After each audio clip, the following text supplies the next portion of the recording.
Good morning, students. Welcome to my class of SST class 7th. Today I will be talking with you the chapter number 3 of geography, that is a changing earth. Yes, students.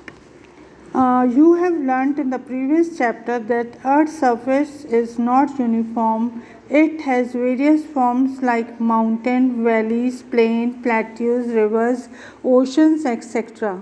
You have also learnt about the layers of matter inside the Earth's surface present in the solid, semi-solid states under the extreme heat and pressure. ये कह रहा है कि हम लोगों ने पिछले chapter में ये पढ़ा है कि ना जो अर्थ है इट इज़ नॉट यूनिफॉर्म, मतलब अर्थ एक जैसा नहीं है।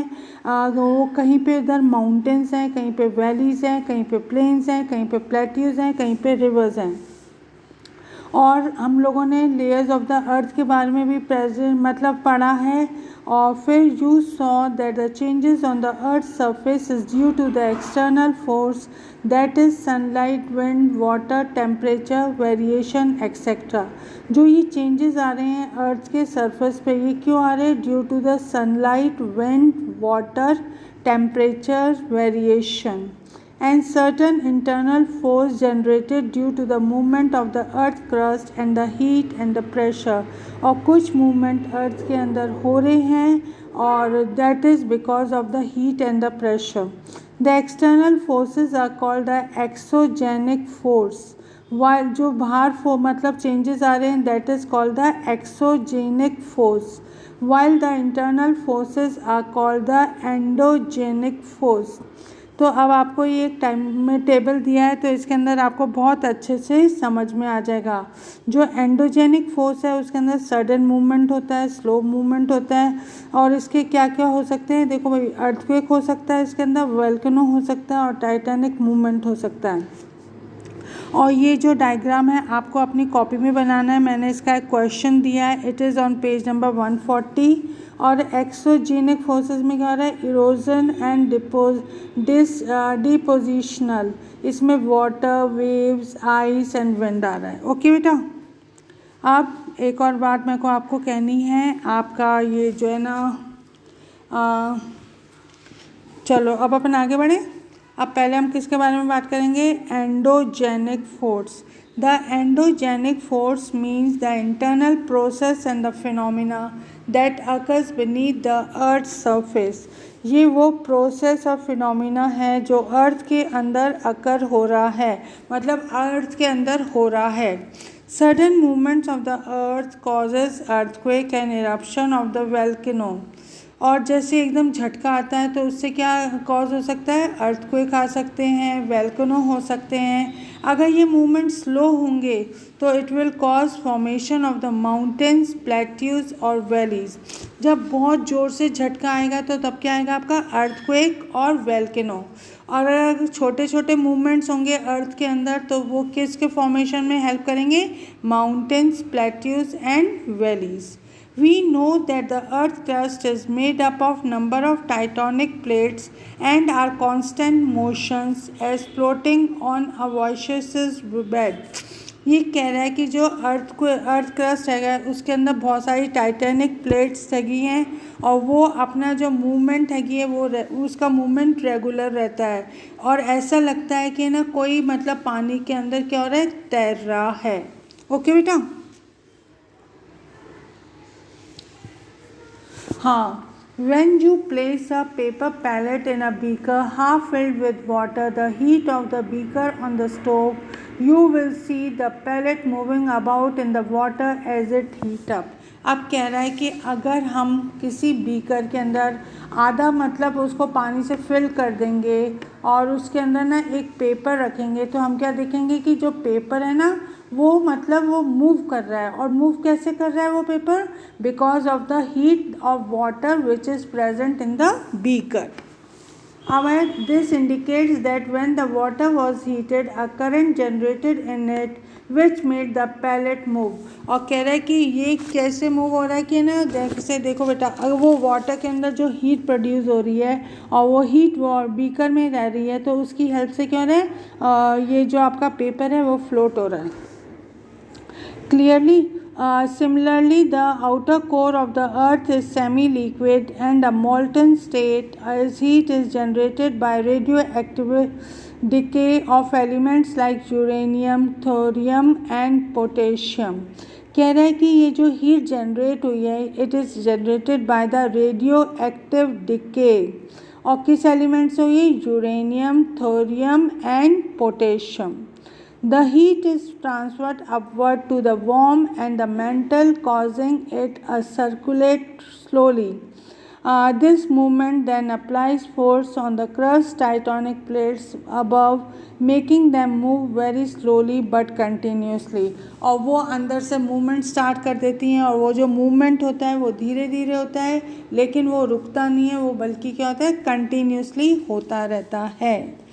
ओके अभी आप यहाँ तक जल्दी से पढ़ो और फिर मैं आपको बताऊँगी what are titanic activities. Okay children, start reading it. I am giving you 2 minutes so that I can understood whether you have understood it or not.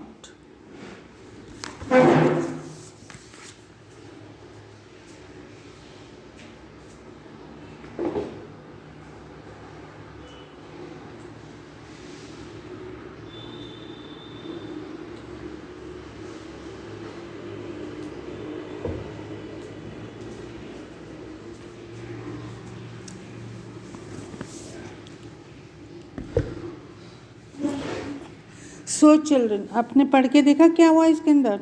Yes अभी हमने ना 2 टाइप ऑफ फोर्सेस पढ़े हैं, दैट इज़ एंडोजेनिक फोर्स. और endogenic force क्या होता है आपका? It occurs beneath the surface of the earth.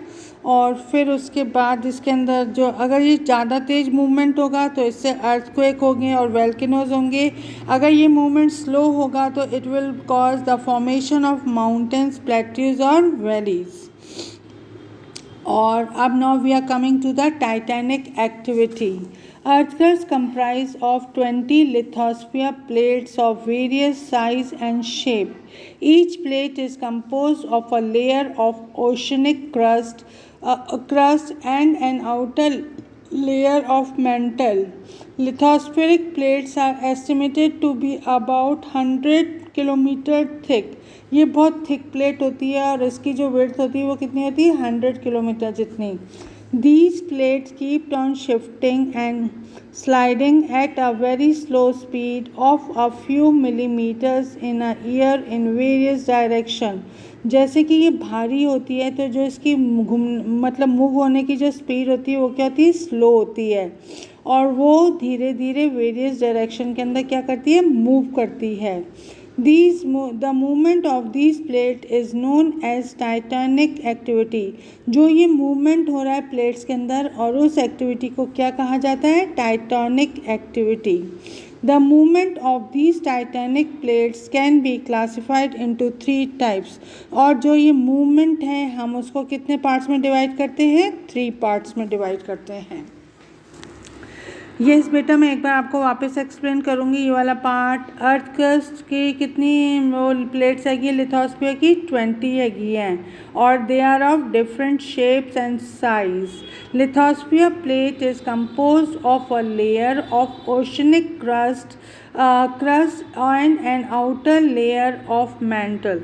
Lithospheric plates are estimated to be about 100 kilometer thick.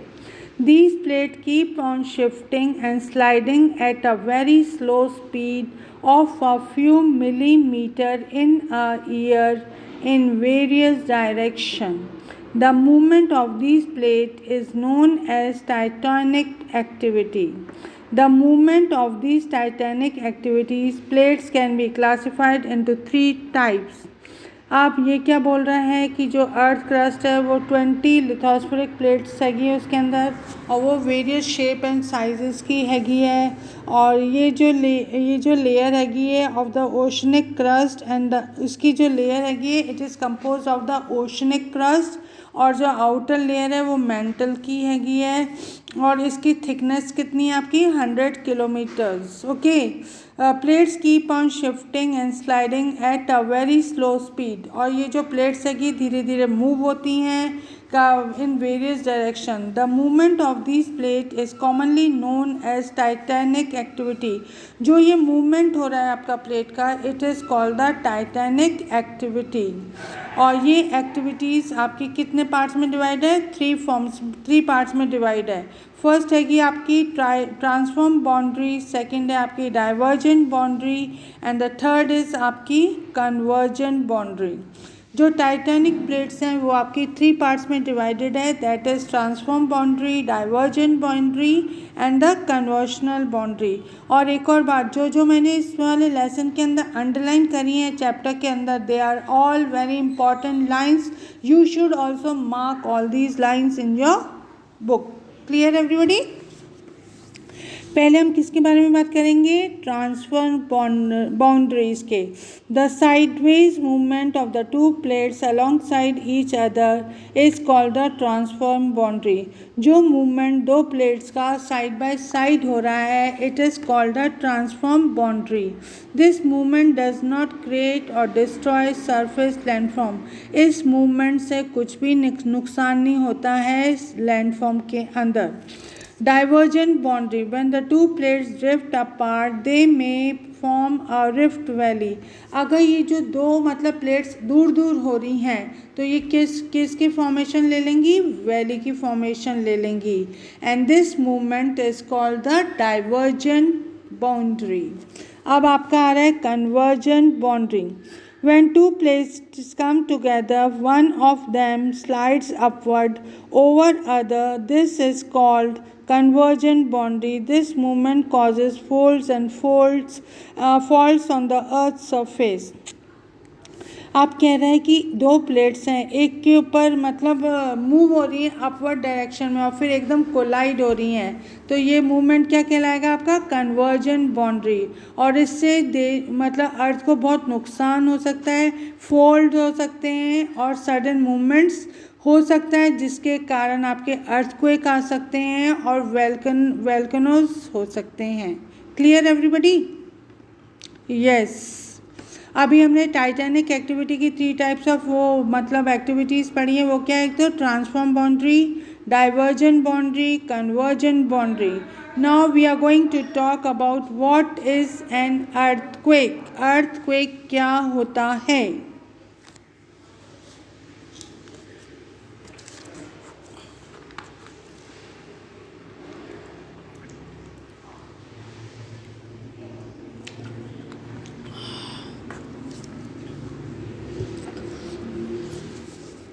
Yes, class. An earthquake is a sudden movement of the earth crust which originates naturally or at the surface of the earth. ये कह रहा है कि जो earthquake है ये एक sudden movement है अर्थ क्रस्ट का जो नेचुरली अरोज होता है below the surface. This phenomena is natural and it does not include shock waves caused by nuclear test or explosion or the major drilling or the construction activity. ये कह रहा है the phenomena is natural और ये कोई shock wave से cause नहीं हो रहा है, ना ही कोई न्यूक्लियर टेस्ट या एक्सप्लोजन से कॉज हो रहा है, और ना ही कोई ड्रिलिंग या कंस्ट्रक्शन से अराइज हो रहा है. It is natural and it can be cause due to 2 reason. One, it can occur due to the violent volcanic eruption. जो वोल्केनो अराइज हो रहा है जिससे अर्थ का मूवमेंट में शेकिंग हो रही है और उसके कारण क्या अराइज हो रहा है? आपका earthquake. This is very common in the areas of volcano activities. ये उन जगह पे बहुत कॉमन है जहाँ पे वोल्केनोज अराइज होते हैं. सेकेंड पॉइंट है they can be triggered by tectonic activities associated with the plate margins and the fault. Most of the earthquakes worldwide are of this type. जितने भी दुनिया के अंदर अर्थक्वेक होते हैं वो इसी टाइप के होते हैं. An earthquake can be compared to the effect produced when a stone is thrown into the water. अगर आप पानी के अंदर पत्थर फेंकते हो तो जो छींटे एकदम आते हैं all of a sudden, that it can be compared to the effect of the earthquake.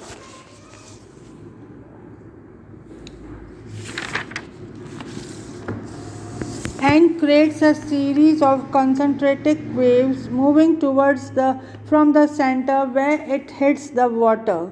When there is a sudden movement within the crust or outer mantle, concentrated shock waves move out from the point. The point of the origin of the earthquake is called the focus. जहाँ से earthquake शुरू होता है, it is called the, वो वाले point को क्या कहा जाता है? Focus. This point is often quite deep below the surface and difficult to map. और ये जो point है अर्थ के बहुत नीचे है और इसको ढूंढ पाना क्या है, बहुत मुश्किल है. The location of the earth is usually referred to as the point of the on the earth's surface directly above the focus. This point is called the epicenter. जो एक center से हम अर्थ को वो कर रहे हैं डायरेक्ट का मतलब कांटेक्ट में आ रहे हैं, that is called the focus. और इस पॉइंट को हम क्या कहते हैं? Epicentre. The magnitude or the strength of the shock waves determines the extent of the damage caused. और जितनी तेज से ये वेव मतलब अर्थक्वेक आता है और वो कितना नुकसान पहुंचाता है वो हम फाइंड आउट करते हैं. Damage will be more in areas closer to the epicenter than those farther away from it. जो एरिया उसके पास हैं उस जगह पे डैमेज ज़्यादा होगा, बल्कि उन जगहों पे कम होगा जो कि बहुत दूर हैं. The strength and the magnitude of an earthquake is normally measured on the Richter scale. कह रहे हैं कि जो ये मतलब आपका जो इसकी जो मतलब क्वांटिटी है, जो इसकी जो क्षमता है, it can be measured by Richard scale. Okay. और जो रिचर्ड स्केल है वो कहाँ से आता है? 1 to 10, with each succeeding number indicating a 10-fold increase in the magnitude. Hence, the earthquake measuring 7 on the Richter scale will be 10 times stronger than the one measuring the 6. अगर जैसे जैसे ये नंबर बढ़ता जाएगा, जो अर्थक्वेक की जो मतलब वो उसकी जो है ना पावर हैगी, that is increasing. Okay dear. When an earthquake occurs with the epicenter on the ocean floor, it triggers the huge oceanic wave called tsunami. अब ये ओशन फ्लोर से अगर अर्थक्वेक ऊपर की तरफ आता है तो बहुत ऊंची ऊंची वेव्स उठती हैं और उन वेव्स को क्या कहा जाता है? सुनामी. और उन वेव्स की जो हाइट होती है राउंड अबाउट 30 to 40 मीटर्स. और ये कहाँ पे स्ट्राइक करता है? आपका कोस्टल एरिया के अंदर स्ट्राइक करता है. मतलब कोस्टल एरिया में इसका इफेक्ट ज़्यादा देखने को मिलता है. Clear everybody? Okay. Now let us move further. What is a volcano? A volcano is an opening on the Earth's crust which allows hot molten rock, ash and gases to escape from below the surface. The lava flowing out of a volcano has a very high temperature. कह रहे कि जो earthquake जो अर्थ होता है वो फट जाता है और वो क्या अंदर से अपने जो गरम गरम गैसेस होती हैं, जो पिघले हुए रॉक्स होते हैं, वो उसको बाहर निकलने का मतलब जगह देता है. The lava flowing out of the volcano has high temperature. जो ये लावा फ्लो कर रहा है वोल्केनो से बाहर, उसका क्या है? आपका हाई टेम्परेचर. और it Burns everything in its path. जो भी उसके रास्ते में आ रहा है वो उसको क्या कर रहा है? जला रहा है. ओके. बिल्कुल जब उसको जला देगा. This lava later on cools and form the igneous rock. जब ये लावा ठंडा हो जाता है तो उसके बाद क्या फॉर्म होता है? आपका igneous rock. Clear everybody? Okay.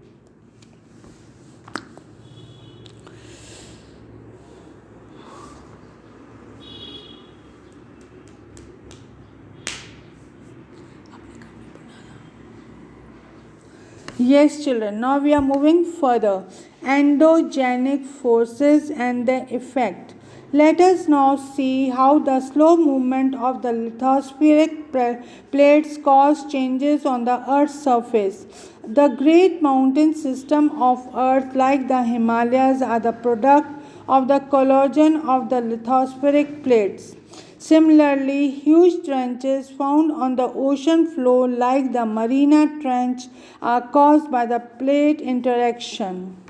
अब कह रहा है कि जो स्लो मूवमेंट हो रहा है लिथोस्फेरिक प्लेट के अंदर that causes a change on the earth surface, और उससे क्या उसका रिजल्ट क्या हो रहा है, the great mountain system of the earth like the Himalayas are the product. और जो ये चेंजेस आ रहे हैं उसका रिजल्ट क्या हो रहा है, माउंटेन्स का फॉर्मेशन हो रहा है, और उसका एग्जाम्पल है the great Himalayas.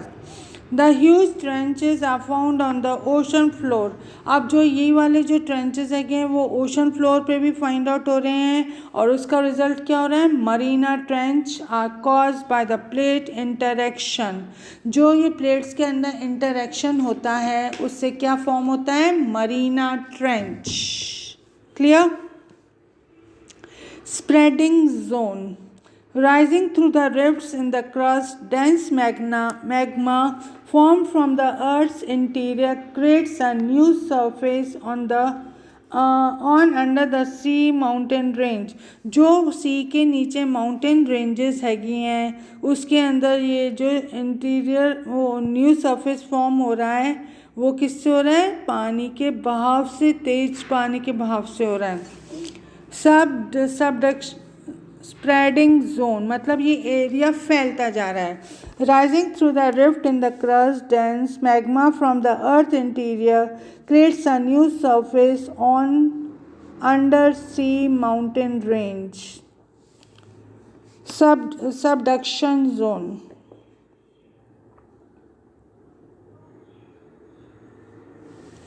yes, forces generated when two plates push against each other build mountains and causes earthquake and volcanoes, thereby adding new material to the continents। अब क्या हो रहा है, फोर्सेस जनरेट हो रहे हैं बिटवीन द टू प्लेट्स और वो पुश हो रही हैं ऊपर की तरफ, तो उसका रिजल्ट क्या हो रहा है, माउंटेन्स फॉर्म हो रहे हैं, अर्थक्वेक कॉज हो रहे हैं, वोल्केनो कॉज हो रहे हैं, और न्यू मटेरियल फॉर्म हो रहे हैं, और materials are form into the continents, और बड़े बड़े कॉन्टिनेंट फॉर्म हो रहे हैं। Clear?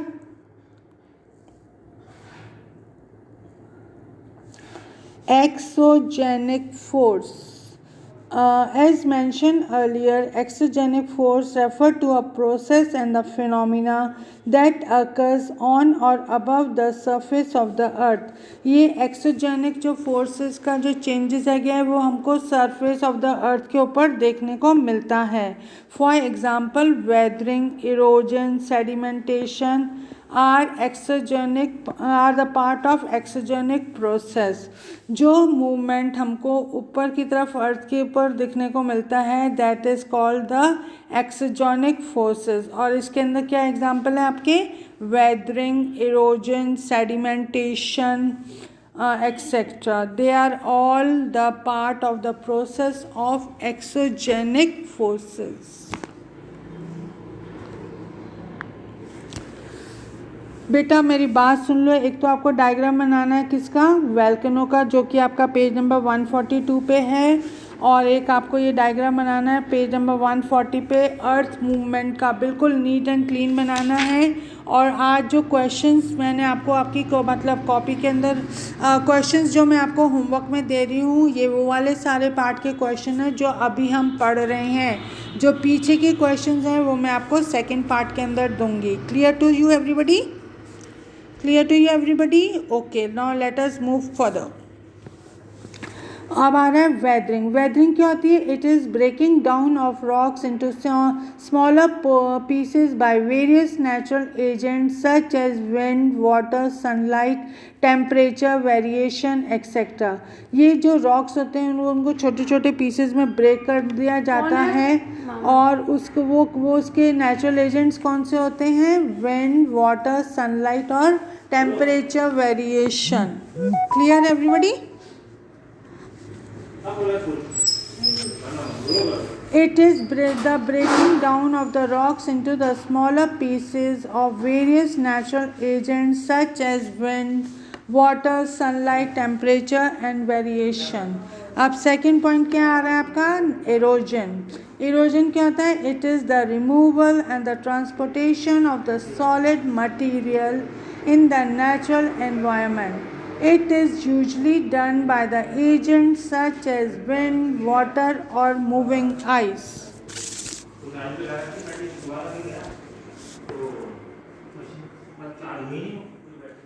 It is the removal and the transportation of solid material like soil, rock and other particles in the natural environment. It is usually done by the agents of wind, water or moving ice. अब क्या है आपका question, next part क्या है, what is sedimentation? It is the collection and the deposition of the grounded and the naturally transported material. Landforms are affected by the movement of water, ice and wind.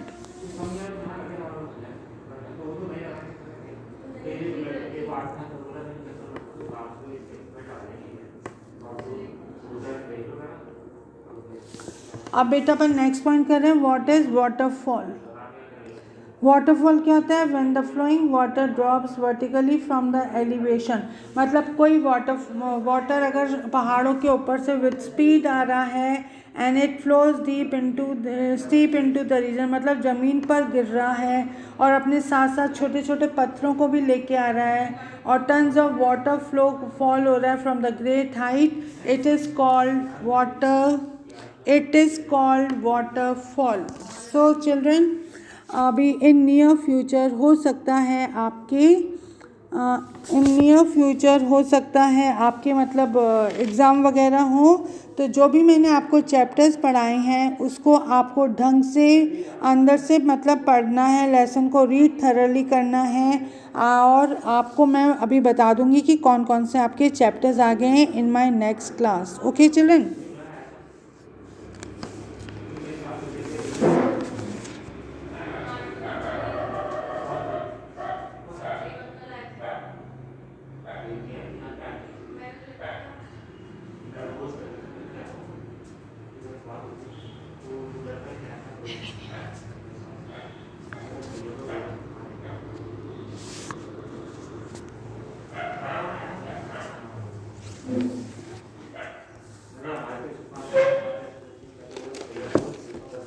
Yes बेटा, मेरी बात सुनो। अब मैं आपको homework के अंदर मैं आपको ये होमवर्क करना है सबमिट 3 नवंबर को, और इसमें मैंने आपको कुछ ऐसे क्वेश्चंस जो हैं दिए हैं जो अभी हमने पढ़े हैं। पहला क्वेश्चन है आपका, व्हाट इज़ एंडोजेनिक फोर्सेस?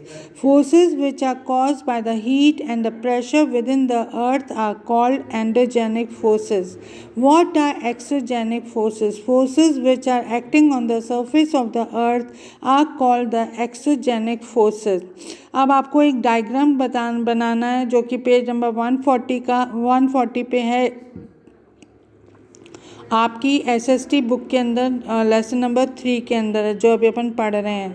अब आ रहा है next question, what do you mean by an earthquake? The earthquake is a sudden movement of the earth crust which originates naturally at or below the surface. Write the two causes of the earthquake. The two causes of the earthquake are: earthquake occurs due to the violent volcanic disturbance. Earthquake can be triggered by the tectonic activities which is associated with the plates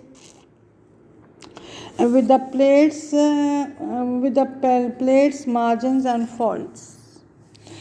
Name the 3 types of tectonic activity: transform boundaries, divergent boundaries, convergent boundaries, etc.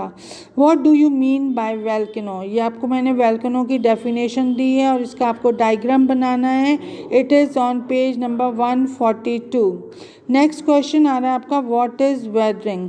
It is breaking down of the rocks into smaller pieces by various natural agents like wind, water, sunlight and temperature with with this I have come to the end of my chapter, and I have given you these questions which on the topic which I have done, and this all you have to do in your copy, and in 1 or 2 days I will be telling you on your class app which lessons all are coming in the SST as well as English। और ये जितने भी मैंने अभी आपको chapters पढ़ाए हैं आपको अंदर से बिल्कुल थरली उसकी रीडिंग लगानी है, क्योंकि अब जो आपका मतलब क्वेश्चन पेपर जो सेटअप होगा इन फ्यूचर और सो, ताकि आप उसको ईजिली अटेम्प्ट कर सकें। ठीक है बेटा। With this I am ending my lesson and hope you have understood it very nicely. Do all the work in the geography section, और ये सारे क्वेश्चंस आपको करने हैं। ये नहीं बोलना है कि मैम आपने ये कौन से क्वेश्चंस दे दिए हमको समझ में नहीं आ रहे। जो हमने आज ये टॉपिक पढ़ा है उससे रिलेटेड मैंने क्वेश्चंस दिए हैं, बाकी जो बैक एक्सरसाइज के क्वेश्चंस हैं वो मैं आपको सेकेंड पार्ट में कंप्लीट करवा दूंगी। Okay, don't take tension of it.